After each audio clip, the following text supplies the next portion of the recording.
Good morning, see Ankur Goyal this side and let's start today's lecture.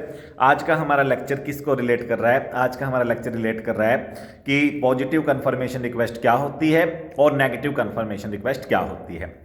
उसके लिए पहले हमें जानना होगा कि कंफर्मेशन रिक्वेस्ट क्या होती है। कंफर्मेशन रिक्वेस्ट से ऑडिटर को बहुत बढ़िया सबूत मिलते हैं। Confirmation request is one of the best way to collect the audit evidence. Confirmation request में ऑडिटर थर्ड पार्टी से पूछता है, बता भाई इस बंदे ने फ्रॉड किया है नहीं किया। और थर्ड पार्टी झूठ बोलेगी उसके चांस कम है, क्योंकि थर्ड पार्टी इंडिपेंडेंट होती है। थर्ड पार्टी से जो हमें एविडेंस मिलते हैं उनको एक्सटर्नल एविडेंस बोलते हैं। एक्सटर्नल एविडेंस को मोर रिलायबल माना गया है एज पर ऐसे 500। तो आपको ध्यान रखना है बेटा, external evidences are much reliable, more reliable than the internal evidence. Client company की मैनेजमेंट से हमें कोई इंफॉर्मेशन लेनी है, क्लाइंट कंपनी के एम्प्लॉय से हमें कोई इंफॉर्मेशन लेनी है, और वो इंफॉर्मेशन सही है या गलत ये बात हमें मैनेजमेंट या एम्प्लॉय से ही पूछनी है, तो उसे हम इंटरनल एविडेंस बोलते हैं। इंटरनल एविडेंस जो होते हैं बेटा वो लेस रिलायबल होते हैं कंपैरेटिवली, और इंटरनल एविडेंस के ऊपर हम बिलीव करके ऑडिट रिपोर्ट को ड्राफ्ट नहीं कर पाएंगे जनरली। स्पेशली अगर क्लाइंट का इंटरनल कंट्रोल वीक हो तो इंटरनल एविडेंस पे बिलीव करना और मुश्किल हो जाता है। तो वहां पर एक बहुत ही बढ़िया ऐसे है, ऐसे 505, जो आपको एक्सटर्नल कंफर्मेशन रिक्वेस्ट डिजाइन करने के लिए मोटिवेट करता है और कहता है यार जब हमें क्लाइंट कंपनी के डेटर्स के बैलेंस को चेक करना है तो डेटर से डायरेक्टली पूछ लो।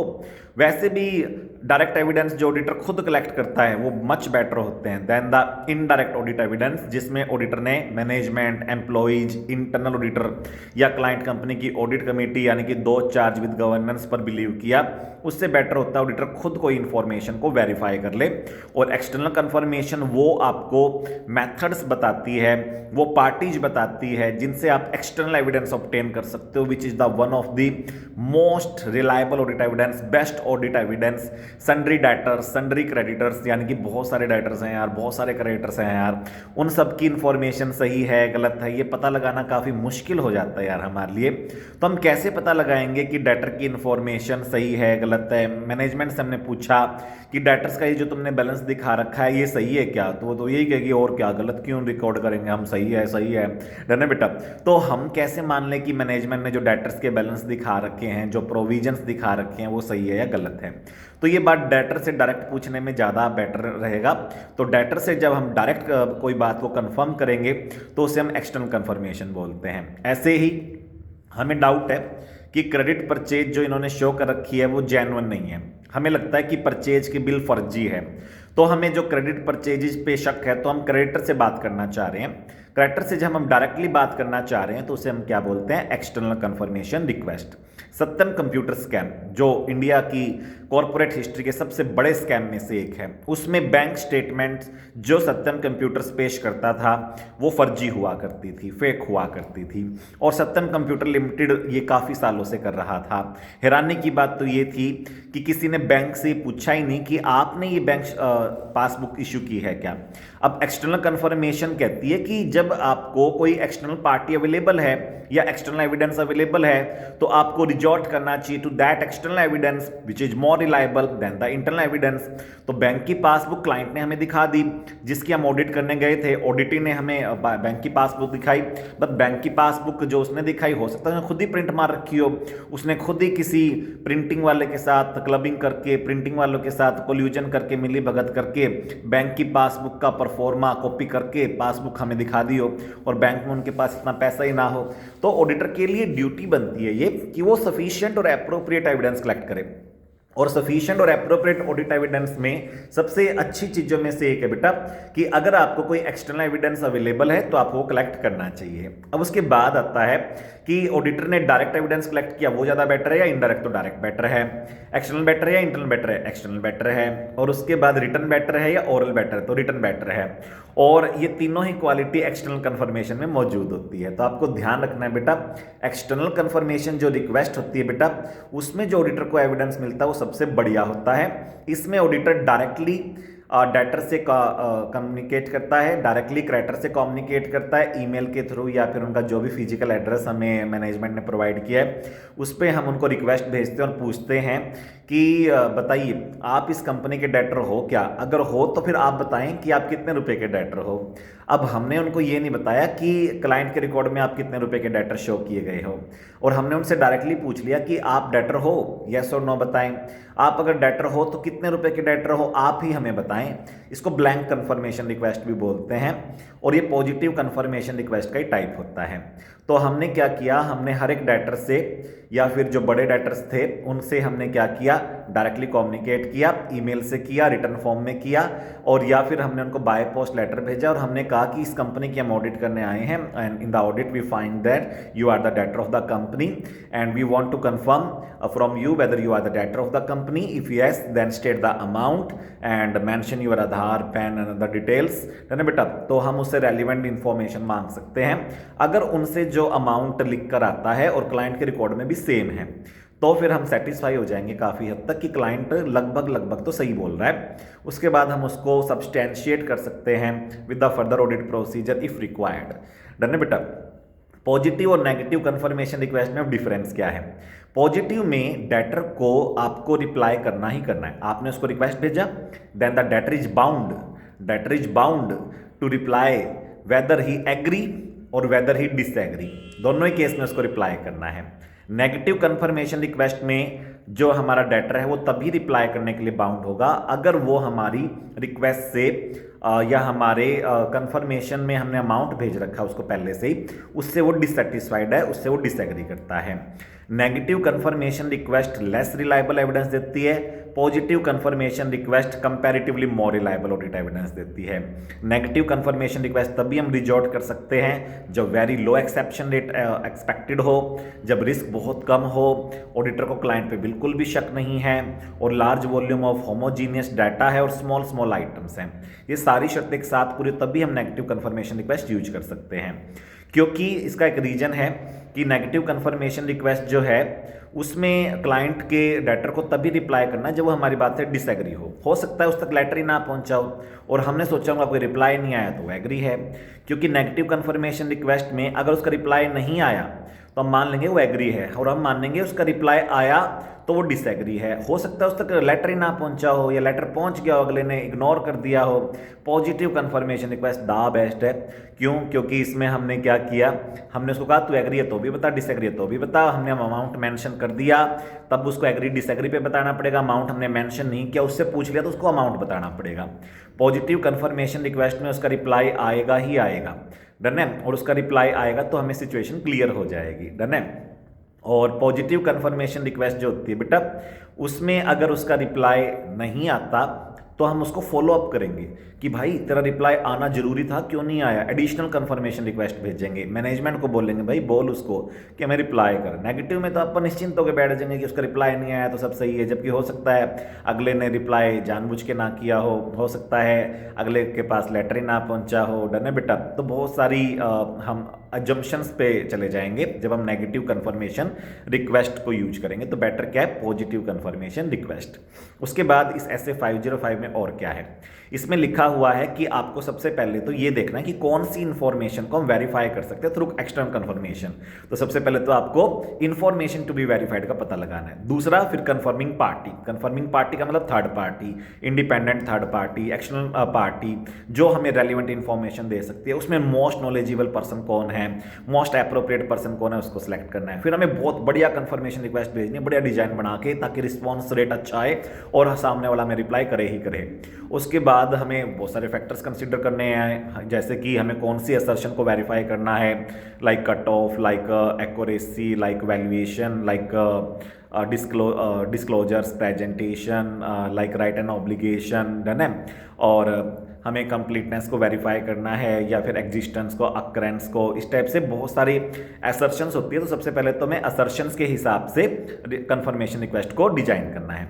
दूसरा हमें रिस्क देखना है, लेवल ऑफ एश्योरेंस कितना चाहिए हमें, डन है। और प्रायर एक्सपीरियंस हमारा, मोड ऑफ कम्युनिकेशन, रिटर्न जो हम कर रहे हैं वो पेपर फॉर्म में कर रहे हैं, इलेक्ट्रॉनिक फॉर्म में कर रहे हैं, मैनेजमेंट से हम चाहेंगे कि वो हम जो रिक्वेस्ट भेज रहे हैं डायरेक्टर करेक्टर को उस पर साइन करे और उस पर वो लिखे कि मैं आप सबसे पर्सनली रिक्वेस्ट करती हूँ मेरे प्यारे डायरेक्टर्स, मेरे कस्टमर्स, मेरे क्रेडिटर्स, मेरे सप्लायर्स की ऑडिटर को आप कोऑपरेट करें, ऑडिटर जो इन्फॉर्मेशन मांग रहा है प्लीज़ उसको रिप्लाई करें। मैनेजमेंट के मोटिवेशन से, ऑथराइजेशन से, एनकरेजमेंट से रिस्पॉन्स रेट बढ़ जाएगा। डन है बेटा। और लेआउट और प्रेजेंटेशन आपको अच्छा रखना है बेटा, क्योंकि जितना आपका लेआउट और प्रेजेंटेशन अच्छा होगा उतना ही आपको जल्दी रिस्पॉन्स आएगा। एप्रोप्रिएट कंफर्मिंग पार्टी को भेजना है। ब्लैंक कंफर्मेशन रिक्वेस्ट भेज के आप इंफॉर्मेशन सारी उसी से मंगवा सकते हैं। डन है।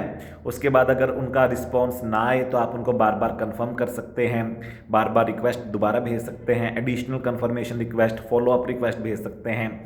और आपको इस चीज़ का ध्यान रखना है कि एड्रेस आपको बार बार वेरीफाई करना होगा अगर उनसे रिस्पॉन्स नहीं आ रहा तो। कुछ डेफिनेशंस भी है इस ऐसे में, लाइक पॉजिटिव कंफर्मेशन रिक्वेस्ट की डेफिनेशन है। पॉजिटिव कंफर्मेशन रिक्वेस्ट का मतलब क्या होता है? ऐसी कंफर्मेशन रिक्वेस्ट जहां पर एक्सटर्नल पार्टी बाउंड है ऑडिटर को रिप्लाई करने के लिए, whether he agree with the balance sheet और disagree with the balance sheet, और where the external party is bound to give the relevant information, उसको पॉजिटिव कंफर्मेशन रिक्वेस्ट बोलते हैं। नेगेटिव कंफर्मेशन रिक्वेस्ट की डेफिनेशन गिवन है जहां पर external party को तभी रिप्लाई करना है जहां पर कंफर्मिंग पार्टी तभी बाउंड होगी रिप्लाई करने के लिए when the external party disagrees. Done है बेटा।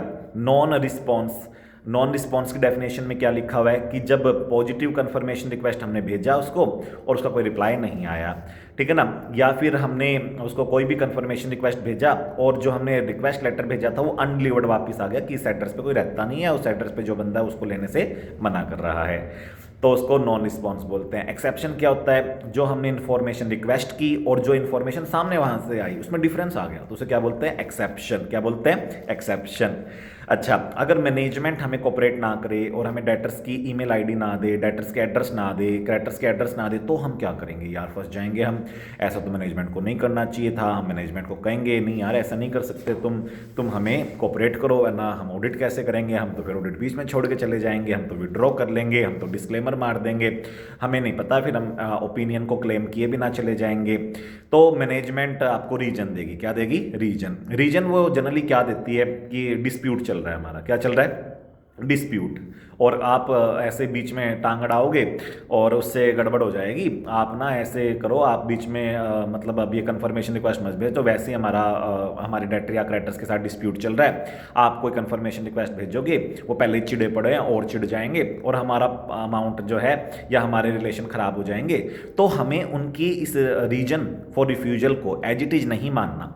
Professional skepticism, which is one of the basic principle of audit, as per SC 200 SQC1, वो कहता है कि अगर आपको ऐसा लगता है कि क्लाइंट आपको एक्सक्यूजेस दे रहा है तो आप अल्टरनेट ऑडिट प्रोसीजर अपनाएं, आप वेरीफाई करें क्लाइंट की बात को और उसकी हाँ में हाँ मिलाने की कोई ज़रूरत नहीं है। तो मैनेजमेंट ने रीजन दिया कि हमारा लीगल डिस्प्यूट चल रहा है, फिर भी हम मैनेजमेंट से रिक्वेस्ट कर सकते हैं कि भाई हमें तो डेटर से कंफर्मेशन लेना है, अदरवाइज हम ऑडिट नहीं कर पाएंगे। तूने उसमें मजबूरी बता दी, बट यार हम क्या करें, हमें तो ऑडिट करके जाना है, हम हमारी ऑडिट कैसे कंप्लीट करेंगे अगर तू हमें कोऑपरेट नहीं करेगा या तू हमें डेटर की इन्फॉर्मेशन लेने नहीं देगा। डन है बेटा। तो अब वो डेटर की इन्फॉर्मेशन आपको लेने देगा। अगर वो नहीं लेने देता अभी भी तो फिर आपको फर्दर स्टेप्स लेने हैं, जैसे ऑडिट कमेटी या जो इंडिपेंडेंट डायरेक्टर्स हैं यानी कि 2 चार्ज विद गवर्नेंस हैं उनसे कम्युनिकेट करना है। तो अगर मैं इन सारे स्टेप्स को समराइज करूं तो मैनेजमेंट अगर आपको रिफ्यूज करे तो आपको सबसे पहले रीजन लेना है, रीजन को वेरीफाई करना है, वैलिडिटी चेक करनी है, रीजन की रीजनेबलनेस चेक करनी है, मैनेजमेंट की बात पे आना नहीं है, मैनेजमेंट की बातों में आपको उलझना नहीं है। दूसरा हम देखेंगे इसका हमारे ऑडिट प्रोसीजर्स पे क्या इंपैक्ट पड़ेगा, ऑडिट प्लान पे, ऑडिट प्रोग्राम पर, फर्दर ऑडिट प्रोसीजर पर, इसका हमारे असेस्ड रिस्क पे क्या इंपैक्ट पड़ेगा, इससे हमारे एविडेंस कलेक्शन पे क्या इंपैक्ट पड़ेगा।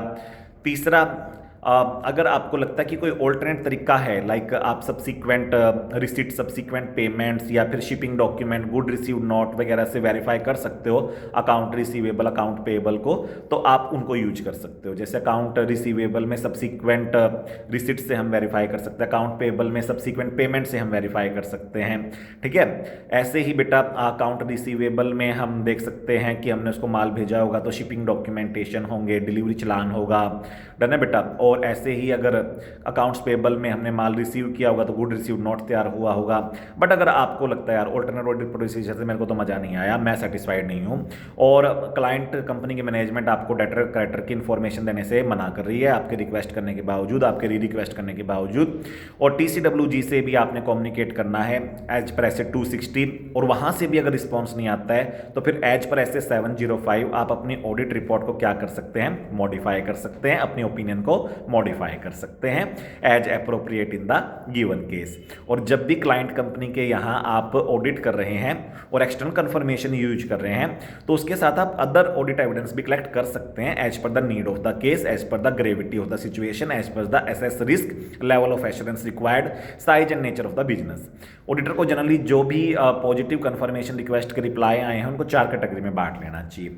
नंबर 1 जहां पर डेटर क्रेडिटर्स बैंक और जो भी जिनके साथ हमारे कॉन्ट्रैक्ट्स थे ऑडिटर ने सारे चेक कर लिए, डेटर्स के साथ कॉन्ट्रैक्ट, क्रेडिटर्स के साथ कॉन्ट्रैक्ट, बाकी अदर पार्टीज के साथ कॉन्ट्रैक्ट। तो 4 कैटेगरी में हमें रिस्पॉन्स को बांटना है। नंबर 1 जहां पर एग्री कर रही है other party, external party. Number 2 जहां पर एक्सेप्शन आ गई, डिफरेंस आ गया और अदर पार्टी डिसएग्री कर रही है। 3rd जहां पे नॉन रिस्पॉन्स आया। 4था जहां पे रिस्पॉन्स तो आया और वो एग्री तो कर रहे हैं बट हमें यार शक हो गया, हमें लग रहा है कि नहीं यार ये मतलब हम रिलाई नहीं कर पा रहे उस चीज़ के ऊपर ना।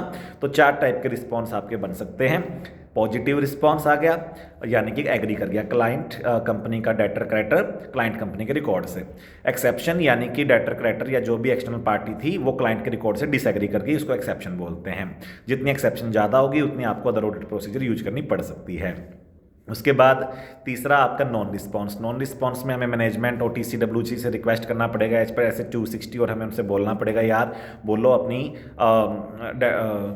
अपनी पार्टी से, एक्सटर्नल पार्टी से कि वो हमें रिस्पॉन्स करे, ऐसे हम ऑडिट नहीं कर पाएंगे, ऐसे हम ओपिनियन एक्सप्रेस नहीं कर पाएंगे।